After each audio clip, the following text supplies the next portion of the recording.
Hello everybody and welcome to Limited Level Ups. I'm Alex, and this week we're talking cons of Tarkir again. We talked about cons last week. We're going to talk about it again this week, maybe future weeks if that's what people want to hear. But I do think that cons has kind of displaced Ixalan for a lot of people and what the main set they're drafting. Usually at this time I'd be doing like the gameplay episode for Ixalan or, whatever the current set was. And I feel like most people have kind of just moved on to some extent. So we're going to focus on Tarkir, at least for today, get a little bit deeper. Of course, please let me know if you want more cons content going forward. Can definitely set that up for us.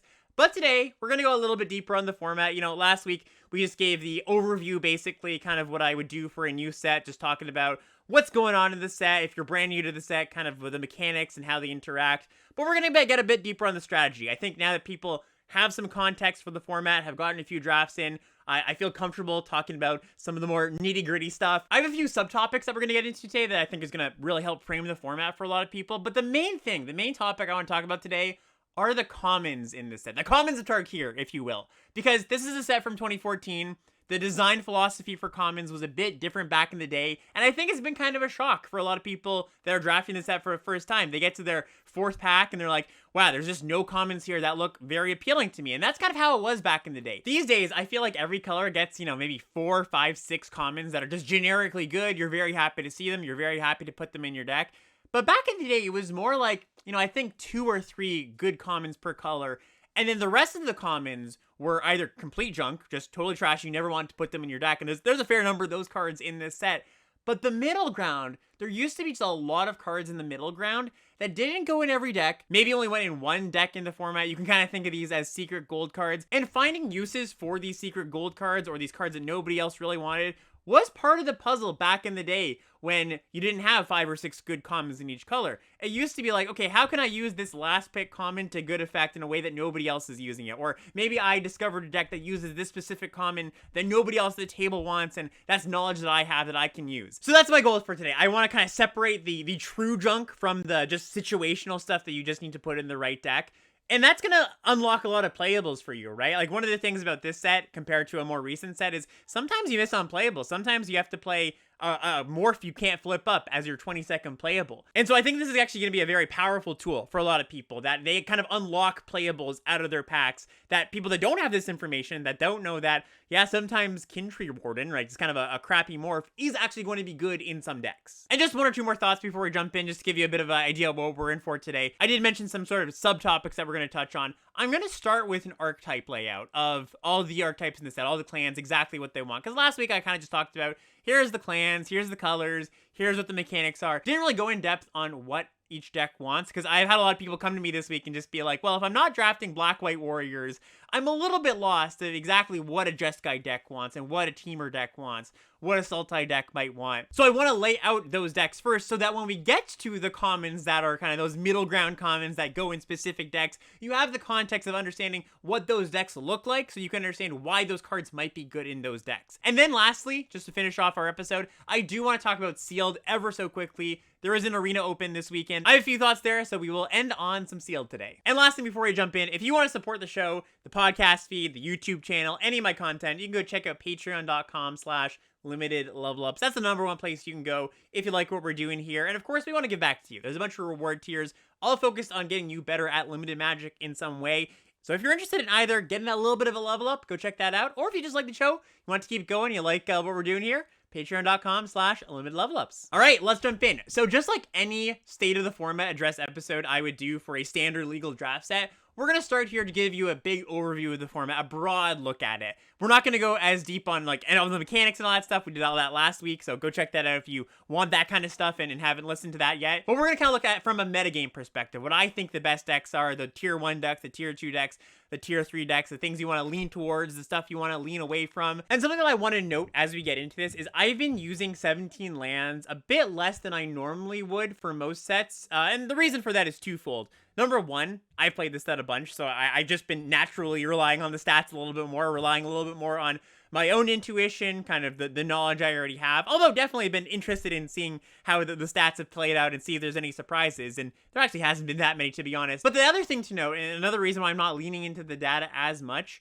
is that I do think it's a little bit less reliable this time around. The reason being that 17 lands users are losing more than they usually would at this point in the format, in the first week of the format. usually 17 lands users have a very high win rate compared to everybody else drafting that doesn't have 17 lands installed, because of course most of the people that would install 17 lands are invested drafters. They want to improve. They're going to be better, more experienced drafters than the people that are jumping in for most standard legal sets, just going, hey, like, I want to get in my 2 drafts per format, I want to collect some rares. All the 17 lands users are going to get some equity because all those people are crowding the pods and of course the games as well. So what this says to me is that right now, non-17 land users are actually winning more often than they do. And this makes sense to me because what I would suggest this implies is that a lot of people that maybe don't play that much Arena, but did play cons back in the day are back on. In fact, I know a lot of people that are like, hey, I downloaded Arena a few years ago, don't really touch it, maybe play Magic Online, but hey, yeah, I'm going to get back on for cons. And so what I think is happening is those players are the people that are winning, meaning that 17 lands users, people that maybe have only started playing Magic in the last 5 years, are winning a little bit less because they're facing experienced players that are coming back that don't have their stats tracked on 17 lands. And so what does that mean if you are somebody who likes to look at the data? Well, it doesn't mean you should disregard it. The data is still going to be very relevant and important, and it's going to tell you things, especially if you haven't drafted the set before. Just realizing what the good cards are, the cards that are overperforming, are going to alert you to some things that you might not have figured out by yourself. You can trust that a card that's performing well is just going to be a pretty good card. But the cards that aren't performing well, the cards that maybe need to be in a specific deck, need to have a specific package of cards to be a playable card, I'm going to trust those stats a little bit less. Or at least, maybe trust is not the right word, but when I see a card that has a 50% game in hand win rate, I'm not automatically going to be like, oh, that card's just bad. I'm going to go, okay, well, how much work do you need to make this card good? Is it possible that people are playing this card the wrong way or in the wrong places or aren't drafting cards to support it? And I think there are quite a few cards like that. So that would just be my elevator pitch for how you should use 17 lands for this set. Trust the stats for the good cards, the good archetypes. There's room to question the poorer performing cards though, because it might just be an issue of context. All right, well, with all that out of the way, let's talk about some decks now. So the tier 1, level 1 decks of the format, in my mind, are the black-white base deck. So you've got the 2-color deck of just black-white warriors, which then feeds into Obzon and Mardu. And when I say these are the best decks, the tier 1 decks, the level 1 decks, you can sort of think them like Jeskai in LCI, where the cards kind of just work, right? With black-white, you've got the cards that care about warriors. With Mardu, you're leaning a little bit more into the token, go wide space. Obzon's got the Outlast theme. But no matter what you do, pretty hard to mess it up. Like, if you just take the cards you think you should take, I think you're going to have a pretty good time. And just like the Jeskai decks in Ixalan, these decks are quite deep. I think they can support multiple drafts at the table. Often, when you're getting to pick 6, 7, 8, you still have pretty good black or white cards in the pack, maybe even some of the better gold cards. Stuff like Obzon Guide and Ponyback Brigade kind of goes mid-pack sometimes, which are the 2 common morphs, one for Mardu, one for Obzon. And also, just like the Jeskai decks in Ixalan, I'm going into each draft assuming I'm gonna start in black-white. Like, I open a pack, if I don't open a great rare that pulls me in a different direction or a great uncommon that pulls me in a different direction, I'm going to be looking. Is there a good black-white gold card? Is there a good black or white common? Is there a strong Obzon card or a Mardu card? Like, I think that's how you should approach the drafts. Assume you're going to draft the good decks, or at least lean towards them, until you realize the pod is not going to give you that deck. So let's differentiate a little bit between all of the base black-white decks, because there's a few variations. We'll talk about Obzon first, which is, of course, is black-white-green. And I think the best thing about the Obzon deck is that its gold cards, its 3-color cards, especially some of the rares, are really, really strong. I don't think there's a single Obzon card in this set that's mediocre. All of them are great. So from the rares, you've got stuff like Siege Rhino, Anafenza, Dune Blast, Obzon Ascendancy. Just these really fantastic cards. And then going down to the uncommon level, you've got Obzon Charm, the best of the charms. Just all 3 modes are great. Kill a creature, draw some cards, put 2 counters on creatures in combat. Ornament Core is another great one. This is 5 mana for a 4/4/2 and then Obzon mana. Comes into play, you put 2+1/+1 counters on 1 or 2 target creatures you control. So you're paying 5 mana for 6/6 worth of stats that you can kind of spread around. And because when you're in the Obzon space and you think Obzon might be a little bit open, you're looking for these 3-color cards, I would really highly prioritize lands, even higher than you might normally. And just quickly, an aside on lands here. If you're drafting the set for the first time, you're probably taking lands a little bit lower than you should. Like, if there's a question in your head of, am I taking lands later than I should? The answer is probably yes. If you're ending up with a bunch of lands, then, it's probably fine. You're probably doing a good thing. But if you're questioning it, yeah, you probably want to speculate or take lands for your 3-color decks a little bit higher than you already are. Another thing I've noticed is that in the first week, and again, this might be just a lot of the people from back in the day playing that know they should take lands highly, the lands are going very, very early. Like, I'll get to picks 6, 7, 8, and just no lands, no lands, no lands. And that, I think, is even a little bit more atypical than what you saw back in the day. I think maybe a lot of people are trying to draft the 5-color deck, which was kind of the big deck in the form of the big exciting deck back in the day, where you just take all the lands, pack one, and then figure it out later. I actually don't think that's the greatest strategy in the world, because I do think that getting into a more streamlined, proactive deck is something that I think is good, strategically good.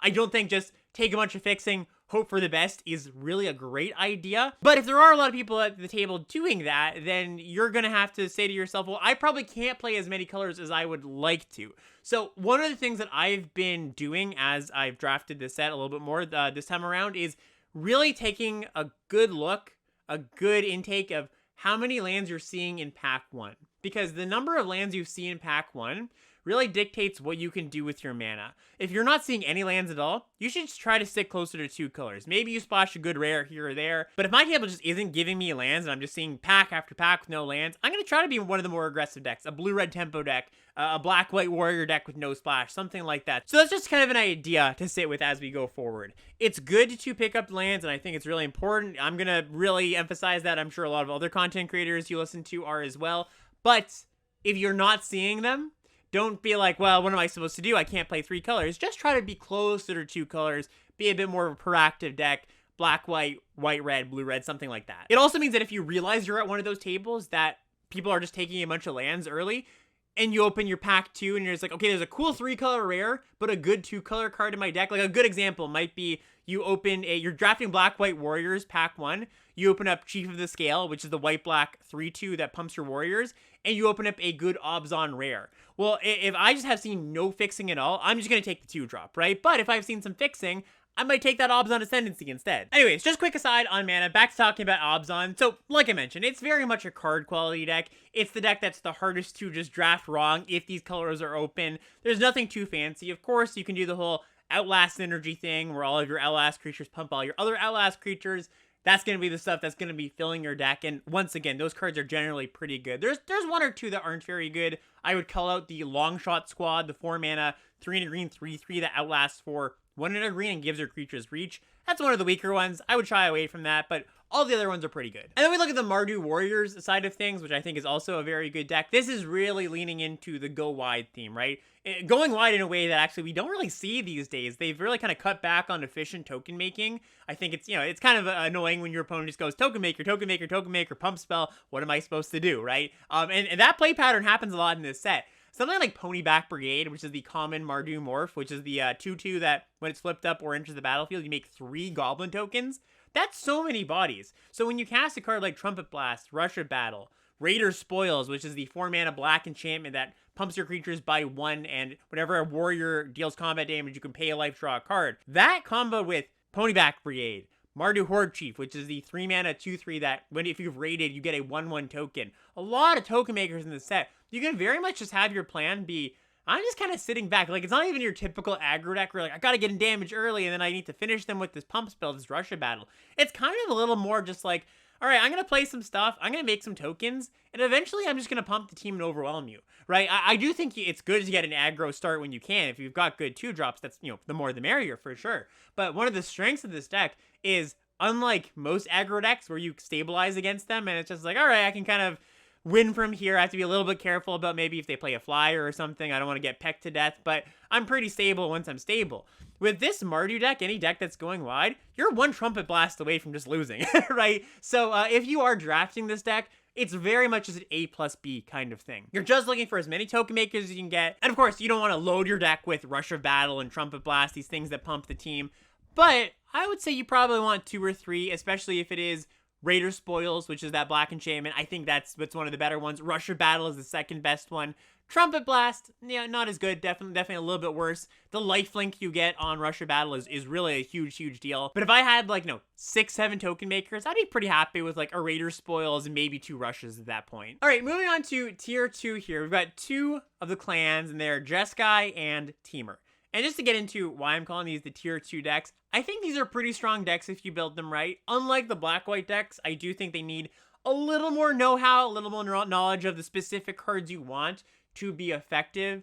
I think that unlike the black-white based decks, they're a little bit less good cards just flying around the table that just go into these decks. Like, I can't just jump into a draft, be like, yeah, I'm going to draft Jeskai, and I'm going to see the cards I want. I think these decks have to be a little bit more open than the black-white decks do, but they're very effective. I actually like both of them quite a bit. So it's not to say that, like, oh, these are much weaker by any means. It's just they take a little bit more to get into. I think these decks can support maybe, like, 2 drafters at the table, where the black-white based stuff, I think, can support maybe 3. So let's talk about Jeskai first. And I think the way that you want to frame Jeskai is it's a cross between a tempo deck and a burn deck, almost like a constructed burn deck, where you want to have that burn mentality of, every one of my cards has to deal 3 damage for it to be effective, right? And if it just deals that 3 damage or 4 damage or something in that neighborhood, it's kind of done its job. You're just trying to get to like 7 cards that deal about 3 damage. The philosophy of fire is a way to talk about this if you've heard that term before, where it's just like, how many points of damage can each individual card be responsible for? Instead of thinking of it as like, well, how does this contribute to my game plan as the game goes on? Is this like a 2-drop that's good on turn 6? It doesn't matter. If your 2-drop deals 4 damage, it's done its job. I try to be base 2-color if I can, and I think any of the 2-color bases work. Blue-red, blue-white, white-red. I think there's nothing really wrong with any of them.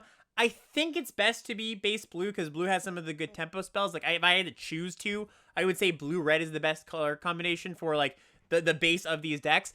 And you do want to try to be closer to 2 colors than 3. This is an aggressive deck. I'm not saying you're never going to splash. There's some pretty good, powerful 3-color cards. Something like Mantis Rider at rare, blue, red, white for a 3/3 Flying Vigilance Haste. Like, that's a great card. I'm going to want to play that. I'm going to want to splash that. But if you can, keep it lower to the ground than, like, you're not trying to splash 7 cards or something like that. So unsurprisingly for this Jeskai deck, you want to prioritize the cheap prowess cards. Stuff like Jeskai Wind Scout, which is a 3-mana 2/1 flying prowess in blue, Monastery Swift Spear, single red mana for a haste prowess 1/2. Seeker of the Way, fantastic uncommon, one of the best. 1 and a white for a 2/2 prowess, and whenever you cast a non-creature spell, Seeker gains lifelink until end of turn. Also a warrior, just in case you need another good thing to say about this card. But these cards act as your repeatable burn spells. So just like in Constructed, if this analog resonates with anybody out there, I'm sure going to resonate for some people, but if you haven't played Constructed Burn, don't worry. The idea generally with Constructed Burn is you play a bunch of cheap creatures, Goblin Guides, Swift Spear, for example, and you think about them as repeatable burn spells. They're really looking to get in for like 4 points if you can. If they don't get in past turn 5, that's okay, as long as they've kind of got in a little bit of damage early. So you're trying to play, ideally, a 1-drop. There's not that many good ones. Swift Spear is one of the good ones. Ideally a 2-drop with prowess, Jeskai Wind Scout on turn 3. And then unlike the Mardu decks that are going wide and pumping the team, these ones are going tall. You have like a few threats that you're going to get on board early, stick a threat on turn 1, 2, or 3, and then you just want to keep your opponent off balance with tempo spells. Stuff like Crippling Chill, which is 2 and a blue, instant, tap target creature, doesn't untap during its controller's next untap step, draw a card. Winter Flame, 1 blue-red for an instant, tap target creature, or deal 2 damage. You can choose both if you'd like. And Force Away, pretty good bounce spell, 1 and a blue for an instant, return target creature to its owner's hand. If you control a 4-power creature, though, you can draw a card and discard a card. So you're just like setting up with those creatures early, tempoing your opponent out, getting them maybe down to like 8 or something, and then you finish them off, maybe with a flyer. But this is where the burn aspect comes in. There's actually a ton of burn in this set, like actual face damage, which once again, is something we don't get that often these days. Sometimes you're just going to get there with your creatures, right? Like your prowess creatures, they're going to grow, they're going to get in a little bit more damage each time you cast a spell. Sometimes your opponents just aren't going to be able to stabilize from that point, and that's great if they can. But then if they do stabilize, your creatures aren't very good at getting in past, in the late game, the board gets a little bit stalled. But that's okay, because your opponent's at ideally 5 to 8 life. You can finish them off with one of these many burn spells. And they burn for quite a bit of damage, too. Like Arrow Storm, which is the 3 red, deal 4 to target creature, but if you rated, you can deal 5 to any target. So you can point that at your opponent's face. 5 damage is a lot. Jeskai Charm has a deal 4 mode. Another one of the best uncommons in the set, Arc Lightning, which is 2 in a red for a sorcery, deals 3 damage divided as you choose among any number of targets, and that can go to face. Master the Way, which is 2 blue-red, draw a card. Master the Way deals damage to anything equal to the number of cards that you have in your hand. There's Crater's Claws at rare, which is a fireball, so really a bunch of burn that you can pick up even at common. Arrow Storm is a card that goes kind of late, and so you just got this like 3-part plan, right? You play the cheap prowess creatures, keep them off balance, and then you burn them out. Next up, we're moving on to Teamer, and you can kind of think of Teamer just like a smashy green deck. That's the main way I kind of frame it. Green is going to be the most common denominator through all the color pairs here. Like, I think you can be green-blue or green-red. Blue-red, you're going to be more doing the Jeskai stuff, but this is like the green smashy deck, and unlike the Jeskai deck where you've got these small prowess creatures that you're intending to grow, your creatures in this deck are already big, and then you're going to take advantage by the fact that they're already big with the ferocious cards, the cards that care about you having a 4-power creature. We're going to get into the specifics of this deck actually a little bit later, because a lot of the commons that I think are pretty good in this deck are those situational ones that you might want here and there, but I just wanted to give you a quick outline. I've also got some deck picks from NCAA, who, of course, if you don't know, is a very good Magic player, streams, is in my Discord quite a bit, and this is just a good example of like a green-red beats deck. I know if you're listening audio only, you're not going to be able to pick it up, but it's just a pretty straightforward, almost just green-red, good curve, a few blue cards in there that they're splashing. They've got Snowhorn Rider, which is the Teamer morph, Master the Way, which is that burn spell I mentioned a second ago, Bear's Companion, which is an excellent card. This is the 2 green, blue, red, 2/2, comes in with a 4/4 bear friend. So this is another deck I think you're not going to want to splash in that much. You can also do like a blue-green thing, like blue-green tempo, all the kind of blue tempo stuff I was just talking about with that Jeskai deck. You can do that, but replace the prowess creatures with just big green things. So the idea is, okay, I'm playing a 2-mana 3/1, like a Teamer Charger, or a 4-mana 4/2, just these high-powered creatures for cheap, and then force away your morph. Get in for 6. That's kind of the idea. And that's going to move us on to the tier 3 deck, which is Sultai. I do think this is the worst deck of the bunch. And looking at some early top player data on 17 lands, I got to shout out Danelius in my Discord, who's always paying very close attention to the early stats and how the format kind of develops. And what Danelius was saying to me is that even though among all players, the archetypes are very clearly like black-white's great, and then the other ones are kind of like falling off. You know, like the Mardu and Abzan are great, and then the other ones below that, Teamer, Jeskai, Sultai, are like, kind of not performing all that well. Among top players, all of the decks, except for Sultai, have a pretty similar win rate. So what that says to me is that the less experienced drafters, the people that don't know this format that well, are having a tough time putting together the Jeskai and the Teamer decks that we just talked about. But with the right cards, those decks can still be good. Sultai, I don't know if there's hope for it. Like, if even the top players aren't drafting it in a way that makes sense, then it might just be the fact that the deck isn't that good. I think the main problem that Sultai has is that unlike all the other decks where I just outlined a pretty clear game plan for what you want to do, Sultai doesn't have that as much. It's clearly trying to play a slow game, and it's got delve cards that are kind of loosely tying together these colors, but that's kind of the main problem. You can't have a delve deck, right? You can have a deck where there's like a few more delve cards than an average deck might have. Maybe you have 3 or 4 delve cards and a bunch of enablers, but that's going to be like a small pocket of synergy. That's not going to make your deck be like, oh man, like you're never worried about the Sultai players. Like, yeah, I got 4 delve cards. You're like, all right, cool. like what are you planning to do with them?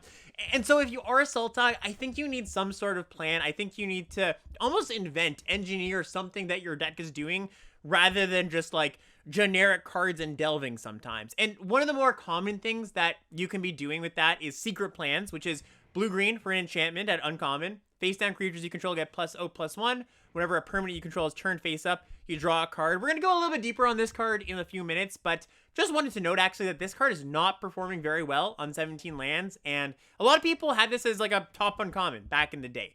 I'm going to talk about that, like I said, but just wanted to kind of plant that in your head going forward. Another reason why I think Sultai might be a little bit underperforming. If you're not doing the secret plans morph thing, you could be doing the high toughness thing in black-green. Kintree Invocation, really strong card. Black-green for a sorcery. Put an XX black and green spirit token into play, where X is the greatest toughness among creatures you control. So you can go like turn 1, 0/4, Disowned Ancestor, into turn 2 this, make a 4/4. And again, that's still going to be like a pocket of synergy. It's not really like a, oh man, like my entire deck is going to be a toughness matters deck. That just doesn't really exist. The other thing you can do is have this as a base for a multicolor deck, a deck with a lot of good rares. If you just happen to have a whole lot of high quality cards at rare or good uncommons in blue, green, black, certainly you can draft this. There's nothing wrong with that. I'm just trying to say that at the common level, and even at the uncommon level, this deck doesn't have that much of a plan other than just be kind of a slow deck. Okay, so that's just the context, laying out the archetypes, kind of how I'm seeing the format. Let's get into the commons of cons. So I'm going to talk about the generically good commons, the ones that if you open your pack, your eyes should be drawn to, because there's really not that many of them. So I think the best common in the format is Feat of Resistance. This is 1 in a white instant. Put a counter on target creature you control against protection of the color of your choice.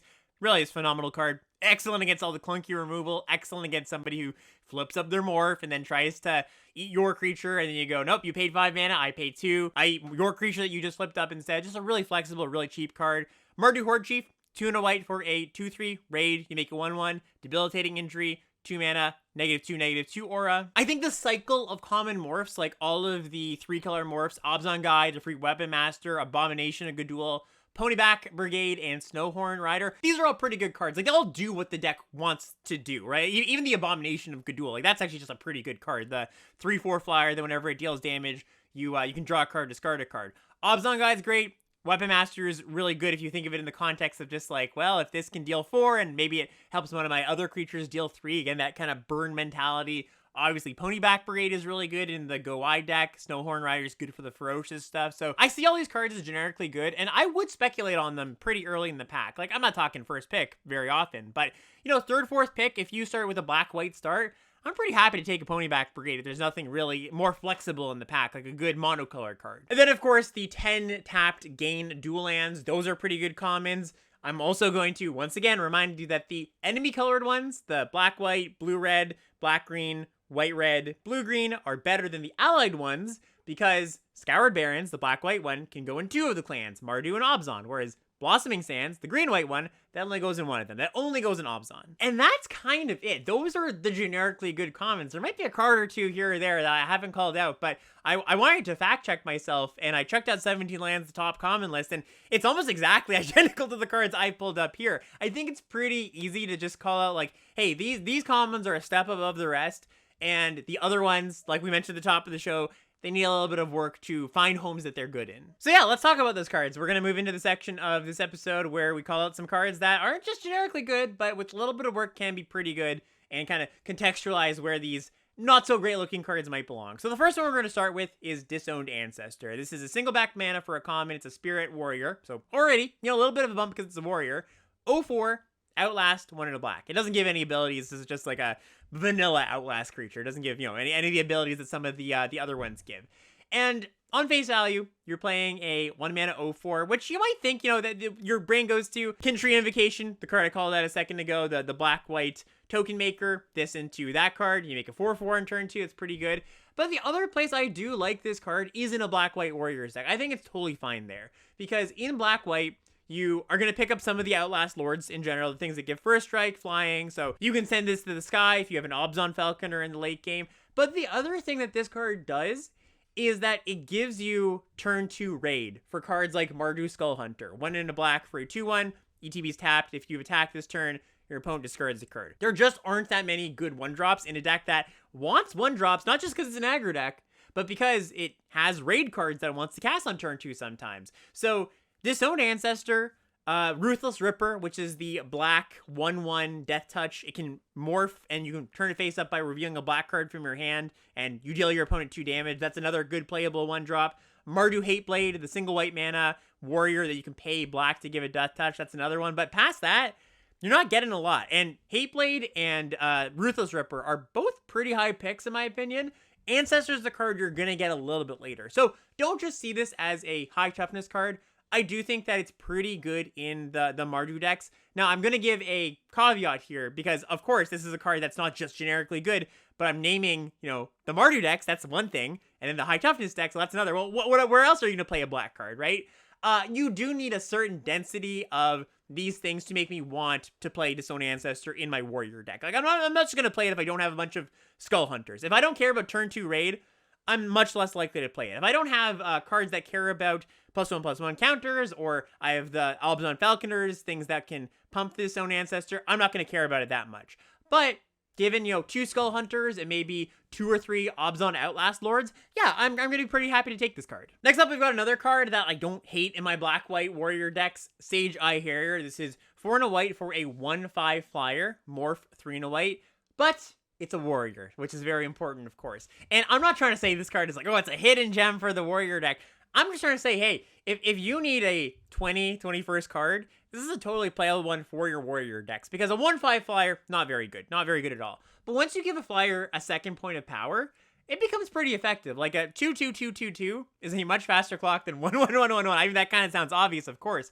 But if you've got any amount of Raider Spoils, which is the black enchantment that pumps your team, Chief of the Edge, which is the one that pumps your warrior's power, definitely a playable card. I do think you want these static effects more so than something like Rush of Battle or Trumpet Blast to justify playing this card, because if you're just pumping it once, like it's a 3-power flyer in the air once after you pump the team, it's not that good. But if you do have one of these static cards like Chief of the Edge or Raider Spoils, I think that that's where you want it. And a lot of cards that I'm going to be talking about here, it's the same thing. It's not like, oh man, this is a hidden gem, people don't know about this card. It's like, this is a D or a D-, but in the decks that I'm talking about that they go in, you can bump it up to like a C- to a C, something in that range. You're trying to get small edges here and there. It's not like, oh man, like I'm just going to wheel these Sage Eye Harriers and they're not going to know what hit them, right?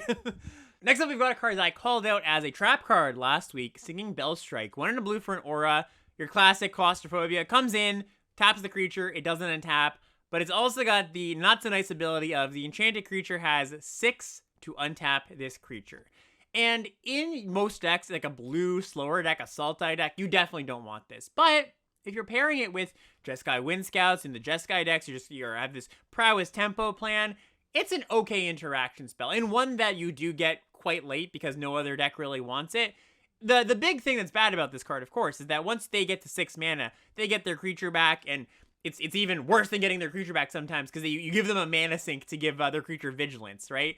But the Jeskai deck doesn't really care about turn 6, turn 7. Not to say it's not going to be still playing then, but the purpose of your removal spells in these Jeskai decks, they're just to get your creatures in a few times so that your Wind Scout hits for 3 a few turns, your Seeker of the Way attacks for 3 a few times in the early game. If your opponent gets to the point where they start untapping their creature with Singing Bell Strike, sure, it's a little bit annoying, but it's not like your whole plan revolves around getting your cheap creatures in on turn 6.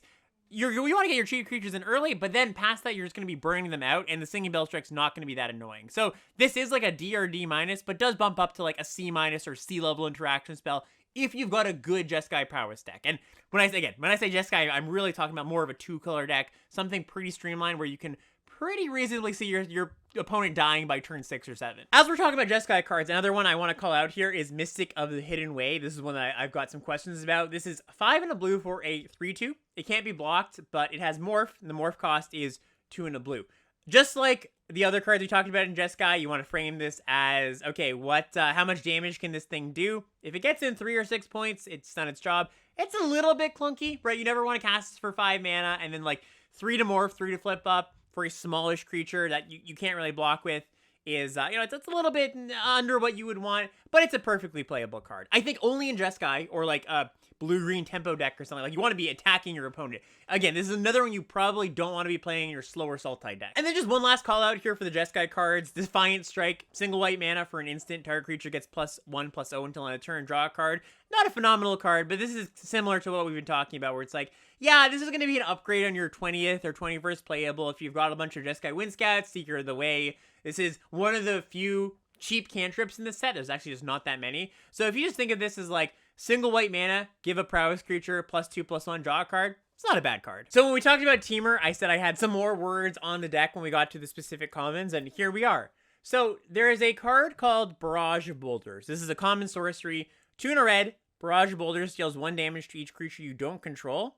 And Ferocious, if you control a creature with power 4 or greater, creatures can't block this turn. So you might be familiar with this effect if you played Phyrexia Alvi1, because Hazardous Blast is just this for 1 more mana, but you don't need the Ferocious, right? I mentioned earlier that there are some not so great performing cards in this set that I think aren't quite living up to their full potential, or at least people aren't pairing them with the cards that I would tend to make pretty good, because this was an archetype in its own. Like the Barrage of Boulders deck, it was actually one of the ones that wasn't talked about as much. You kind of had to go to like your third source of content that would get, give you the really nitty gritty deep. The idea here is it's a card that obviously supplements the teamer decks. And when your plan is Barrage of Bouldering, it's the kind of same plan as you would have in Phyrexial LP1, where like your early creatures are just trying to get in a bit of damage, you get them to 10, and then your boulders, they can't block, your giant creatures get in, right?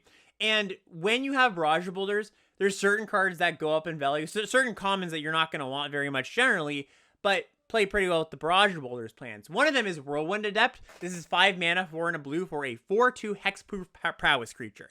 Not a card that the regular prowess deck wants, because it wants all its prowess cards to be really cheap, so it can get in that early damage. This one is not particularly cheap at 5 mana, but what it does do is it enables the Barrage of Boulders plans pretty nicely, because you have this hexproof prowess creature, your opponents can't block, so now not only can you not get blown out in response to casting Barrage, because that can happen, if they bounce or kill your only 4-power creature, you don't get the effect. They can't disrupt it, and now you have an unblockable hexproof creature, and if you got 2 of those, well, it's probably going to be the game. And of course, you're not going to just load your deck up with Whirlwind Adept, so you're going to supplement it with other 5-power creatures or 4-power creatures for cheap. Stuff like Alpine Grizzly, which is the vanilla 3-mana 4/2 Summit Prowler, vanilla 4-mana 4/3 in red. Canyon Lurkers. This is the home for Canyon Lurkers, which is the 5-mana 4 in a red morph. That's a 5/2. Morphs up for 3 in a red. Ideally, what you're doing with Canyon Lurkers is you get like one attack in where they go, I don't really want to block your morph. You got 5 mana, and you flip it up, you deal them 5, get them down pretty low, and then you can Barrage of Boulders them on a future turn. So that's kind of the whole game plan with this card. And just all these vanilla-looking creatures that are just have high power are cards that go up a little bit in value if you're doing this kind of archetype. Next card up, we've got, it was kind of a controversial one back in the day. This is Valley Dasher. So this is 1 red for a 2/2 haste. Valley Dasher attacks each turn if able. So the good things about this card is it's a 2/2 haste, and that's very efficient in this format. If this was just 2 mana 2/2 haste, it'd actually be probably one of the better commons in the set. Of course, it's got that really bad line of text, so it says it has to attack each turn if able. But if we think back to the Jeskai conversation about every card in your deck being responsible for 3 or 4 damage, if this gets in twice and then gets blocked, that's fine. I'm not that sad about that, right? This is totally a playable card in your Jeskai burn decks. It's also good to pair with cards that punish your opponent for blocking. So what I'm thinking is like in a red-green base deck, a teamer kind of deck, you've got stuff like Awaken the Bear, which is 2 and a green for an instant. Target creature gets +3/+3 and gains trample, and Dragon Scale Boon. 4 mana, 3 and a green for an instant. Put 2 +1/+1 counters on target creature. Untap it. Your opponent is going to block Valley Dasher every time. Every single time they have a 2/2, they're going to be like, yeah, cool, block. You had to attack there. And then you can kind of get them with Awaken the Bear or Dragon Skull Boon. So I do think that it's good to note this as not generically good, just like all the cards I'm talking about today. But it is a pretty powerful card in the right circumstances. In one of those low-to-the-ground Jeskai decks where you're keeping them off balance. Like with those Jeskai decks, it's not only just like, well, if this gets in for 4 points, it's not that bad. But also, because you have ways to keep them off balance, get blockers out of the way, this thing is going to be able to get in 3 or 4 times sometimes. Like, I had a few games yesterday where my Valley Dashers dealt like 8 before they got dealt with. So you have to have the right deck for it. Either ways to punish the opponent for blocking, or ways to get blockers out of the way, or have a more burn-heavy deck. And if you do, it becomes a pretty playable 2-drop. All right, next card we're going to be talking about is Secret Plans. And this is not a common, it's an uncommon, but there's a bunch of commons that I want to talk about revolving around it. So just as a reminder, this is blue-green for enchantment. Face-down creatures you control get +0/+1. Whenever a permanent you control is turned face-up, draw a card. And again, just for some context, this is what a lot of people kind of thought was one of the more strong uncommons in the set back in the day, but is not a card that's performing very well in the data currently. And while I actually never liked this card as much as some people did, I do think this card is better than the trash tier stats that it's at right now. Like, it's pretty much in the gutter, just not very playable at all. I don't think this is a fantastic card that people are playing like super wrong. Like, it's pretty obvious what you're supposed to do. You put morphs in your deck. It's kind of hard to get that wrong, but I think what people might be getting wrong are the types of morphs and the number of morphs you need to play this card. So Secret Plans, to me, you need to have 7 or 8 morphs at a bare minimum to be able to play this card. Because if you only draw 1 card off of it, it's not very good. You really want to be drawing 2. And to see 2 morphs in the game, you want to have about 7, right? To have the combo of like Secret Plans plus two other morphs. Of course, morphs draw you into more morphs, and the train keeps going, so the more the merrier. But I would really be looking for a minimum of 7, and I've done a lot of deck techs. I've even looked at some trophy lists where people are playing like 4 morphs, right? Just that's way under the number I think you need. So that's one thing I would really, really focus on if you do want to draft around secret plans. I think that you need to have a density of those morph creatures, and if you don't, your deck's just not going to function. The other thing, though, and I think this is maybe the trickier thing that people are missing, is that you don't want a bunch of the morphs that flip up for 5 mana. And those are the ones that are like more generically good. The common cycle of 3-color morphs, there's some pretty good, just like, flips up as a 5/5. But those are all expensive to morph, right? Or to unmorph, I should say. And because they're expensive to unmorph, you have to pay a lot more mana to draw a card off your secret plans.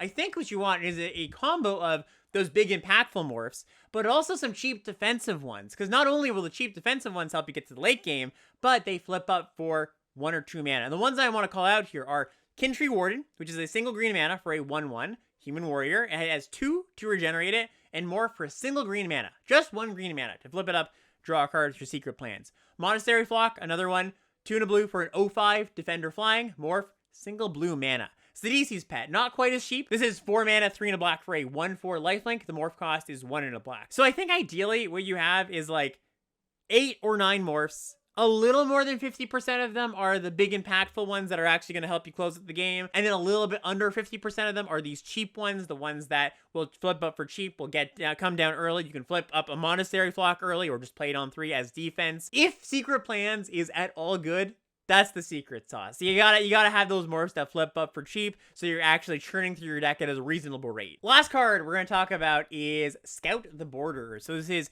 2 and a green for a sorcery. You reveal the top 5 cards of your library. You can put a creature or land from among them into your hand, put the rest into the graveyard. So this is only gonna be a card you're ever gonna want to play if you're super heavy on Delve or have very expensive Delve cards. Stuff like Dead Drop, which is 10 mana with Delve. Target player sacrifices 2 creatures, which is quite a good card, by the way. One of the stronger black uncommons. Or Treasure Cruise, which is 8 mana, Delve, draw 3 cards. Like, this is a turbo fill my graveyard kind of Delve card. Not a card you're ever going to want if you've got like 1 Delve card or 2, but if you've got like 3 or 4 or one of these more expensive ones, I could see myself playing it. I also wanted to take this opportunity to call out Rakshasa's Secret here quickly. This is the Mind Rot 2 and a black sorcery. Target opponent discards 2 cards and you mill 2 cards. I called this out last week as a pretty good card, like generically good, bordering on generically good anyways. But I guess I failed to say that it's only for the delving decks, because I saw a lot of people kind of playing this in their Mardu aggro decks, and it's just not the kind of card you want there, right? You don't want to Mind Rot. You want to be playing cards that affect the board and attack your opponent. This is more for like, okay, grind your opponent out. I mill a little bit. Good card, but only for these slower decks. And that's going to bring us to the end here, where I do want to just quickly touch on Sealed. So I have 2 points here that I think will be helpful for some folks for the Sealed format that is going to be happening and featured this weekend during the Open. Expectations is kind of one thing of what you should look for and expect to see when you open your pool. Most Sealed pools in this format are 4+ colors. It's pretty difficult. It's almost impossible to have a 2-color deck. It's pretty darn difficult to have a 2-color plus a little bit of a splash deck. It's not that hard to have a good 3-color deck, but you kind of have to be lucky, open, a lot of the same good cards in the same clan. I think mostly what you're just trying to do for the Sealed format is get in as much power, as many good cards as you can, and that you have in your pool. And the more lands you have, the more you can do. Lands very much dictate what you can do. Like, you just can't play a 4 or 5-color deck if you opened up 4 dual lands, right? That's just like not going to happen. But a lot of Sealed pools in this format have 10 lands, right? And it's just like, great, put them all in my deck and put all the good cards in my pool in my deck. That's going to be pretty typical. I also think Abzan is going to be pretty typical as the most common 3-color deck that you're going to want to play, because number one, you're going to have a lot of good rares that you could potentially open. But just like in Draft, where it's one of the more supported decks where a bunch of people can draft it, same thing applies to Sealed, where just because there's a lot more good Abzan cards littering the packs, you're going to be Abzan a little more often than not. And then my one final tip here is this is definitely a heavy sideboarding format. In most sets these days, I find I actually don't sideboard that much in Sealed. I mean, I do it, right? I bring in a card or 2, take out my worst card, put in a card that's pretty good in the matchup. But you used to sideboard a lot more, I feel, because these days, your main deck is so good, just filled with so many good playables, that you're not going to be that happy taking out your worst card, because your worst card on average will be pretty good. That's not as true for cons, where you just, your last 5-6 cards in your sealed pool might not be that good. And you're going to start by just playing what you think the most generically good last cards are in your deck, right? Like, not great cards, but cards that, like, are passable. But very much be willing to swap out those bad cards, the last 5 or 6 bad cards, for other types of bad cards. So, for example, your opponent's playing an aggro deck, you're going to want to bring in your Wetland Sandbar, your 2-mana, 2-1 vanilla. I mean, it's not going to happen that often in Sealed, but, sometimes your opponents are going to start attacking you. And if you don't have any 2-drops, which isn't that uncommon for your Sealed decks, or, you have like 3 2-drops, you're going to want some more out of the board. I would go through all the cards in this set and kind of say, like, when would I want to bring this in? Especially the ones that maybe I didn't call out today, or the ones that do look kind of dorky. A really good example I have is Feed the Clan. This is 1 and a green for an instant, you gain 5 life. Not very good. Ferocious, if you control a creature with power 4 or greater, you gain 10 life. 10 life is where we're talking like, okay, that's actually pretty meaningful against a aggro deck. But more specifically, against a burn deck. So if you're facing Jeskai, and they've got Jeskai charms, then Arrow Storms are trying to burn you out, gaining 10 life is pretty effective there. Because if we're just going back to the philosophy is fire, all your cards want to deal 3 damage, well, this is almost like drawing 3 cards, right? Because if all your opponent's cards deal 3 damage, you gain 10 life. They're an arrow card, but I have brought this in to good effect when my opponent was burn heavy. And that's going to wrap us up here for today. Thank you for watching and listening. If you like this, of course, please comment on the YouTube video. And like I said at the top, if you're interested in more cons content, let me know. I definitely am happy to talk about this format more. And if not, if you want something else, please vote for that as well. Thank you so much for watching and listening. We'll see you next time.